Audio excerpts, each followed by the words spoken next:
This evening, we have a very compelling show lined up for you. It's going to be entitled Transhumanism and Genetic Manipulation with our very special guest, Timothy Alberino. And Timothy, it is really an honor to welcome you back to the Midnight Ride. The honor is mine. Thank you for having me back. Well, thank you very much. And I know that you've got a lot going on with a big conference coming up in Branson. So if you would like, kind of give us an update on what you've been doing and on the uh, conference in Branson before we get into the subject this evening. Well, we are doing another True Legends conference in Branson, Missouri in September of this year. We completed our first True Legends conference last year in the month of September, and it was phenomenal. People really liked it a lot, and they asked us to do another one. So Steve and I got together with Tom Horn, and we decided that we would do another one. And this year, we would theme our conference, and we would deal with the topic of transhumanism and the hybrid age. And so Steve Quayle, myself, Tom Horn, we have Sharon Gilbert from Skywatch TV. We have David Knight from InfoWars. We have Hugo de Garis that we're flying in from China. De Garis is one of the leading minds in the field of artificial brains and artificial intelligence. And we're flying him in from China to speak at our conference. And we have a host of other guest speakers as well lined up for this year's conference. It's going to be taking place from the 14th through the 16th of September. And we're really looking forward to it. And we've been in contact with a lot of the leading transhumanist people, and we're gearing up to tackle this topic at the conference this year. And I just would like to say that I would encourage anybody and everybody, if they could, to attend this conference. And I believe, and this is just all fluff aside because I don't just puff something to puff something, I believe that this is the most important topic of our generation and of our time, because it actually, the extinction of the human race is actually involved. And I would like to ask, I got so many things that I want to ask you, but to begin with, I would like to ask you about biohacking, that this ability now, and this is just, I mean, this disturbs me to the nth degree, and I think it should disturb us all, that now for less than $1,000, that people can buy a kit that they can use to alter their DNA, the DNA of their children, and the DNA of their pets. But just tell us what is going on with this new phenomena of biohacking. Well, there's a growing movement of biohackers who are setting up high-tech, do-it-yourself biolabs in the basements, kitchens, and garages of their homes to modify the human genome. As you said, for less than $1,000, they're obtaining these kits. These kits are CRISPR-Cas9 kits. CRISPR-Cas9 is a technology that enables the modification of specific gene sequences. And it is revolutionizing genetic engineering. And so these biohackers they're citizen scientists. A lot of these individuals are younger guys. They don't have degrees in biology or biotechnology. They simply have decided that they want to learn to use CRISPR-Cas9 technology to modify their pets. In some cases, they want to make new kinds of beer. They want to modify different kinds of bacteria to experiment, and in the most extreme cases, they're actually already modifying their own DNA using CRISPR-Cas9 technology. The goal of the biohackers is to take gene editing technology, to liberate gene editing technology, genetic modification from the governmental and corporate labs, and to make that technology available to the layperson who wants to modify their own DNA, or who wants to modify the DNA of their dog or their cat or whatever their pet may be. And again, this is already happening. People are curing their pets of genetic diseases right now. People are curing, and they're doing it also as they're starting small businesses. They're using this technology to cure genetic diseases in animals that in many cases the veterinarians and even scientists working in corporate labs have not been able to achieve. And it's very simple. This is the crowdsourcing of genetic engineering is what biohacking is. And so these individuals are able to use the same technology that's being used in the major universities and in the government labs. DARPA's using the same technology. But these guys are able to do it without the red tape, without having to get their project proposal passed by the school board, or to get the funding for it through the military channels. These guys simply buy the kits themselves and begin experimentation. And they're syncing up with other biohackers across the globe through the internet. That's why I call it the crowdsourcing of genetic engineering. And they're uploading their results. They're uploading their DNA mods, their modifications, and they're sharing the information. They're crowdsourcing genetic engineering so that genetic engineering, genetic modification, both of human and non-human creatures, is accelerating at a rapid pace. Again, not only in the university labs and the government labs, military labs, but in the basements, the garages, the living rooms of ordinary people, possibly your very neighbors. Wow. And this reality has really flown under the radar. The government of the United States is right now trying to co-opt the biohacking community, because I think they've realized that Jack is out of the box and he's not going back in. It would be very difficult to regulate the biohackers at this point because CRISPR-Cas technology is so obtainable. And you can imagine a future in which biohackers are trafficking, are trading in their, are buying and selling their mods in a virtual marketplace, or on the dark web.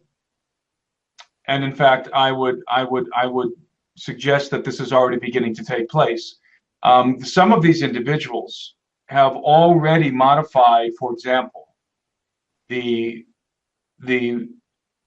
muscle mass in their own bodies. In one particular case, they have cured themselves of some genetic mutations that were inherited through their family line. They've been able to, in some cases, cure themselves of diabetes and so forth. And they're even doing more astounding things in their pets. More draconian, more radical experimentation is taking place with animals, with people's pets. And so we're moving along very, very rapidly in terms of the genetic engineering. And again, this is a field of genetic engineering, this biohacking movement, this biohacking revolution that it's quite unknown still. But as it catches on, as it moves forward, what you're going to have is, instead of individuals who have cancer or who have some other kind of genetic mutation going to their physician to take chemotherapy or to get some kind of gene therapy that's moving very slowly right now. Gene therapy technology is moving very slowly in the medical industry. They're going to go to their neighbor's house instead to have their biohacking neighbor create what's called personalized medicine for their specific genetic mutation, for their specific disease. In one sense, this is a positive phenomenon because, as you know, big pharma has been choking the life out of the medical industry and has been making it very difficult for people to get cured of cancer and of these other terminal diseases. Why? Because big pharma doesn't make medicine by curing people. It makes medicine by treating symptoms. Right. I'm sorry, it makes money by treating symptoms, not by curing people. It profits by treating symptoms rather than actually taking care of the underlying disease. Whereas biohackers are not looking to cure symptoms, they're not looking to alleviate symptoms, they're looking to cure the disease at its most fundamental level, which is the genetic level, which is in the genome. Because most diseases today are a result of, in fact, I would say that fundamentally all diseases are a result of genetic mutation, deleterious mutations in the genome, which the best way to treat a mutation in the genome is using right now CRISPR-Cas9 technology to isolate that particular mutation and to replace it with a functioning gene. Wow. Now, if someone would buy one of these $1,000 or less CRISPR-Cas9 sets, is it possible for them to do germline genetic modifications? In other words, to modify their genetics or their children's genetics in such a way that this is passed on through their children? This is, of course, the great danger of genetic modification. Among the GRIN technologies, genetics, robotics, artificial intelligence, and nanotechnology, the emergent technologies right now that are converging, which are going to have the most dynamic impact on the human race, the conversions of those four technologies. Among those four emergent technologies, genetic engineering is by far the most dangerous. Why? Precisely because of what you said, germline genetic engineering. Germline genetic engineering is the kind of genetic modification that becomes inheritable.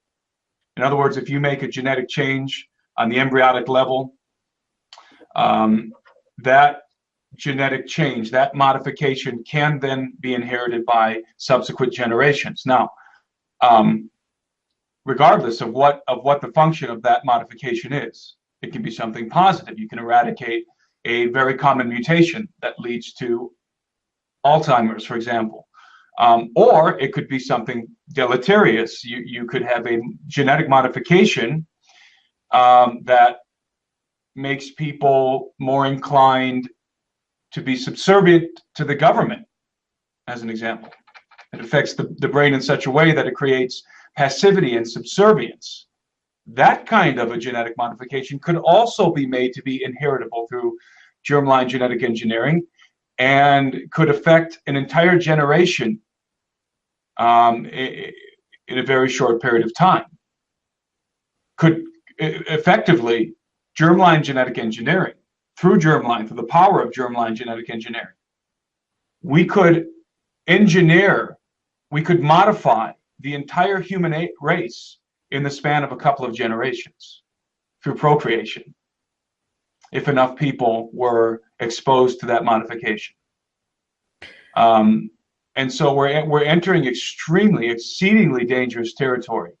And many people have been warning about it. There's many people who have been raising the red flag in the background, in the scientific communities, in the government, concerning the dangers of genetic engineering.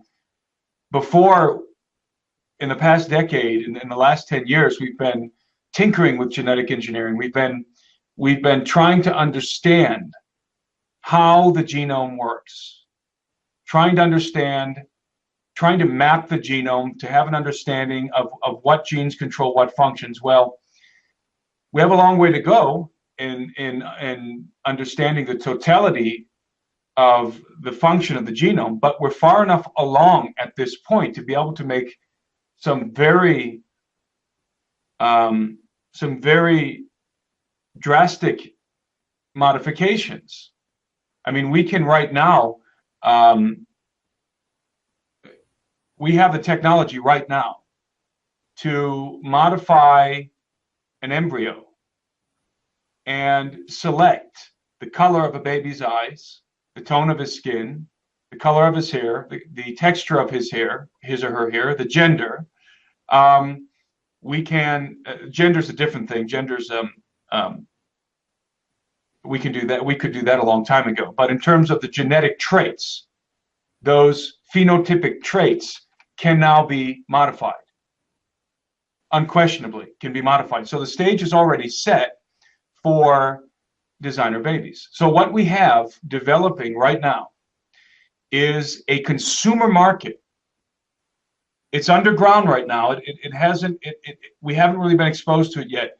It's like the foundations are being laid for a consumer market that traffics in genetic modifications, designer babies, and then also modifications that adults can take that will do things for them that only surgery could accomplish now. But of course, without surgery, this would be through genetic modification. So we're really entering into a very interesting time and a dangerous time very rapidly. And the scary thing is, and I think the big secret is right now, and this is why the government is trying to co-opt the biohacking community, not just the government, also big corporations, is because this thing could get out of hand very, very, very quickly. Oh yeah.